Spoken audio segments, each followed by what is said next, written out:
Warning. The following may contain concepts, ideas, and/or reflections unique in nature and not yet approved by government and/or corporate entities. This content is for entertainment purposes only and is not intended to stimulate further reflection or to perpetuate additional discourse beyond the scope already outlined by institutional curriculum. All right. Is this how it is? Huh? How many? Yeah, Making Tony, that's all it videos, is. posting Shit. videos. Mm-hmm. All right. Well, let's get into it. Well, let's We're try. talking about my favorite thing in the whole wide world. Money. But then you got some cockroach, and they're gonna manipulate the money. Let's see the intro.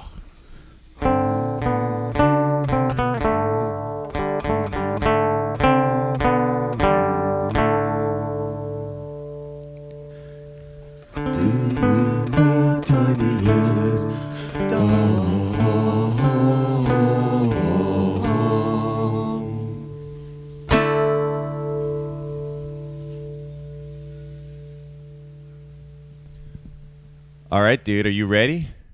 Yeah. We're going to do this. Oh, are we doing it right now? What do you think we're doing? Oh, I thought we were waiting for that intro. Okay. I thought today we would talk about the Forex market. Now, It sounds thrilling. Why don't you tell me more? well, it really, I think, affects 5 countries in particular, but I think they've added an extra 2. So, Those lucky bastards. okay, so I think what we're looking at is we've got what they call a basket of currency, and it basically revolves around the center of the universe, which is the U.S. economy. God bless America. Yeah, it's a little bit of a Don't lose your impetus. no. I'm Keep not the gonna, momentum. Well, I'm trying to find the words. Okay, so if the U.S. economy can print up money and they're the de facto currency, And they can. so the other remaining currencies that are part of this basket of currency are playing second fiddle at best to the U.S. economy. Mm-hmm. So if you, well, so what we're talking about is we're talking about the UK pound, the euro, Don't forget the Canadian dollar. of course. Oh, Canadian Gosh. dollar, U.S. dollar, the Japanese yen. I'm not sure, but it looks like they may have included the Swiss franc and the Chinese yuan. And I think I saw the Australian dollar. I don't know how that plays in. I mean, being way out there. But, and they're a pretty small economy. But let's just say, well, no, that's if you're small. If you're thinking, if you're thinking of traveling, you're going to want to be looking at, well, if I'm going to at least one of those countries that are part of the basket currency, how does my currency stack up to theirs? Because I'm going to take a hit if I'm a Canadian going into the States. So I'm going to want to keep an eye on that. And typically, it's if you go to a trading house, you're going to pay, okay, so you have the spot price for whatever at whatever time. This is 24/7, and you get this in real time. What the spot price is am I boring you? No. Okay, so you're going to have a spread, and some exchange houses will have a better spread, but it's usually about $3. Not $3. Let's just say It's in the like 1 to 3% or something. yeah, I think you'd be really lucky if you get 1%. I think what my esteemed colleague here is trying to put together is this system of currency and currency exchange is highly manipulated because it's not based on a damn thing. And so when you have a fiat currency, you are not basing it on tangible assets. Back in the days when money was actual gold, actual silver, you really couldn't do any illusions about your economy. The British pound was strong because they held a lot of gold and silver. That's why. I mean, the Bank of England had a shit ton of gold and silver, so you can't really debate with that. But once you get into this abstract You're fiat-based... You're supposed to riffing off of me, not me now. Riffing Well, off of you. I felt like No, you that's maybe good that wanted you a got- little help. But No, it's good that you got the impetus. So this... Can I just interject with saying that Gosh. on a daily basis, the amount of money traded is $7.5 trillion? Well, that's a good so- factoid. Yeah. Yeah. I mean, of course, you're also going to have with anything that is moving up and down, has market volatility, you're going to have a lot of profiteers, especially since the simple buying and selling of things when it's in large quantities is enough to manipulate the price of it. So if I had I'm gonna a few $1 billion worth of Canadian dollars and I was going to buy American dollars, just that simple transaction is going to be influencing the price, right? Yeah, I would say that it's even larger tracts of money than that. I would say it's that just an there's example. probably a consortium of capital that's pulled together that says, if we dump U.S. dollars and buy Canadian dollars, we could affect the price. And Don't spit too much, though. Like, let's not get too excitable here. Okay. why are you so concerned about what my bodily Well, I fluids can are hear doing? it in the headphones. Is just a little bit pop, pop, pop, pop, pop. Oh, okay. That's all. I'm just getting a little excited. I salivate when I'm talking about money Yeah. because I don't have any. So I think what the takeaway really is that there are entities keeping their eye on this, and whether they're using computer or software to do this, they're manipulating currencies in which the people in countries that are a part of this basket of currency have never really voted on this. And how is it that they wanted to forge and form this? Keeping in mind that there's many things that are also affecting, well, not many things, but there are a few other contributing factors. Why would it be in the advantage, because we haven't seen the Canadian dollar go up past 73, 74 cents, probably in at least, I remember probably about 15 years ago, it was up to 90 cents. Yeah. Well, 90-something cents maybe US. I could interject here, Sure. comparing the Canadian dollar to the American, just as an example. So, technically, back in the day, before World War II, when the States got a sweetheart deal with being the de facto currency, and that's a whole Under other historical Bretton Woods moment. agreement. But before that point, the Canadian dollar was always higher. And the reason for it is because Canada's always had a lower population, and they've always had an abundance of resources. So we've always had, per capita, we've had more nickel mines, more aluminum, more furs, more gold, silver. So because of that, just the tangible asset component, Hard asset. and the lower population per capita, we always before had a stronger dollar. Now, once you get into market manipulation and fiat currency where it's not based on anything, this is where you can start devaluing the currency of countries that are resource based, because I guess major that's where Australia economy comes in, because it's basically a resource base, much like Canada is. and they're going to be exporting a raw resource, and the cheaper that you can make that raw resource, the better. And if you can devalue the currency, the resource becomes cheaper. Yeah, because the commodity is going to be sold, so-called, in the world market in U.S. dollars. So as a Canadian, let's say, mining company, mind you, there's not much mining going on up in Canada right now. Most of the mining companies that are registered in Vancouver are probably, most of their mining interests are scattered throughout the world. But regardless,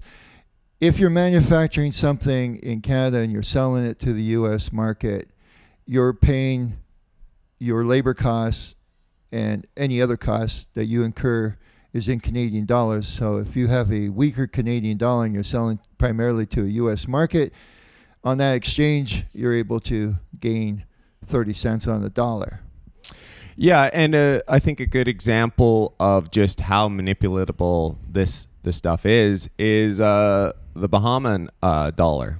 Oh, yeah. When we were in Bahamas, we realized that for some reason or other, it had this fixed rate of $1 equal to the U.S. dollar. Now, we know the Bahamian economy is nowhere near the size of, let's just say, the other basket of currencies. Yeah, so when I did research on this, according to the official statement, is basically the Federal Reserve said, as long as you uphold our banking policies, then we will basically give you parity, where your dollar will be worth 1-to-1 the U.S. dollar. Now, but the irony is, just to add, there's some irony. The irony is that Canada's economic policy is almost always mirroring the Federal Reserve. So it shows the arbitrary nature of these market manipulations, and really it's just profiteering. Yeah, so if the Federal Reserve lowers its interest rate by 0.5 point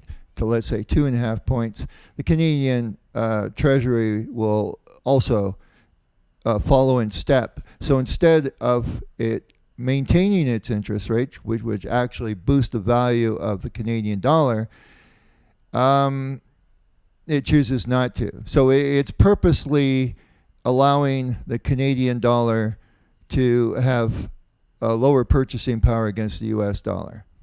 And since it's an exporting nation, you could say that makes sense. There are just disadvantages to it. And it's also really to think about the fact that there are, you could say, these useless, unproductive members of society that are basically skimming off billions and possibly trillions off of the daily exchange. These are not long-term traders, I don't believe. You're going to look at the price fluctuation in seconds and want to hang on to some currency for 20 years. No, these are short-term, greedy, I want to profit, I want to skim off the top. And I take umbrage against my currency being played around with like that. Well, and it's happening everywhere. Every nation on the sun, if they have resources that you want, or that the U.S. Businesses want, U.S. corporations, they want to get into an area, they could collapse an economy just by some guy arbitrarily downgrading that currency. And this is the thing about the markets as well. There is an incredibly arbitrary valuation that occurs. I'll take exception to what you just said, just a little bit, because I think a person who he's going to be taking a bit of a risk. For one thing, why would he want to buy a currency that has never really been performing? It's not a part of that basket of currency, unless he could say, I want to make investments around the world, and so I need to convert my currency to, let's say, a much weaker currency. But it's amazing how many countries in the world accept U.S. dollars. Yeah, that might be changing. That might be changing with BRIC nations wanting to move away from the highly indebted U.S. dollar, which is rapidly looking like it's preparing for a major descent into the great abyss. Yes, true. Well, you can't keep on printing money indefinitely. And for those that think that the money is just being literally printed, no, I mean, you're the underwriter for the debt, so you're liable for it. And I guarantee they're gonna come seeking payment. So if you think you're gonna keep on Pray getting, tell, how does this happen? well, I don't know if we got time to go into. Well, I think into do the a higher short recap of how you're the surety of the debt, but you're also the beneficiary as long as the daisy chain of useless financial wizards continuously peddle your pension funds and things like that on I think the market. As a pushback, I think I am gonna need like almost a full video to talk about The pension fiasco? the pension, like the macro pension plan, and how basically you're funding the national debt. So you're liable for the national debt, but you're also the one that's on providing the equity. So, but it's something that I want to be nice and clear so that everybody understands exactly what's happening and there's no ambiguity. And that might take a full video. In a nutshell, volatility in the market is what parasites like, because they have the leverage, they have the capital, and it puts the general public at a tremendous disadvantage. If I think this had, is kind of a theme, right? What they call it is stagnation. Stagnation would mean you have price stability, which means you don't need to worry about your rents going up on a yearly basis, or food costs or energy costs. Yeah. Now, just a little story, short point, is back in the 1800s, and Charles Dickens wrote this one book about this. And David Copperfield, I think it is, and he was saving his little golden crowns until, he didn't feel like working anymore. And he had saved up enough that he was quite wealthy. And why? Because, I'm not saying it was just simply because of gold coins, but they had a stable economy, which means, what did a loaf of bread cost a penny, and it hadn't really changed in 1,000 years? A penny loaf was a tinier bun, and the 3-cent loaf was like for a family. And this kind of price stability, even though people maybe didn't have the ability to earn a lot of money, it was the stability. So people, in other words, people back at that time knew that they were fucked. Now we got people running around thinking that they're somehow actually middle class. Right, so we're chasing these Pied Pipers that are leading us down these various roads while they're skimming us while they're doing it. Anyways, I think that's probably a wrap. I think that's good. I wanted to just maybe end on something that's completely unrelated, but because I finished Plato's Republic, I thought I would just add this little caveat that has absolutely nothing to do with what we're talking about, but I thought it was interesting. So when he was ending the book, he was talking about kind of like, I don't know whether it was like a dream or some sort of spiritual thing, but it had to do with people that were either going up to heaven or Olympus and people that were going down to Hades. And he was talking about the people that were doing the people that had murdered someone, the punishment that they had. And it was to roam around Hades for 1,000 years. And he said, the lifespan of the average person being about 100 years, they were punished tenfold on their crime. So I guess Plato didn't get the memo that people back in that day died at 40, always. Oh, right. So, anyways, through hard labor and miserable existence. I just thought it was an interesting thing to note, and Well, there's a lot of other things I think you could add, little segments to Plato's Republic. For sure, but that'll be for another video. It's the weekend, everybody, so have a good one. Party on, dude! Party on!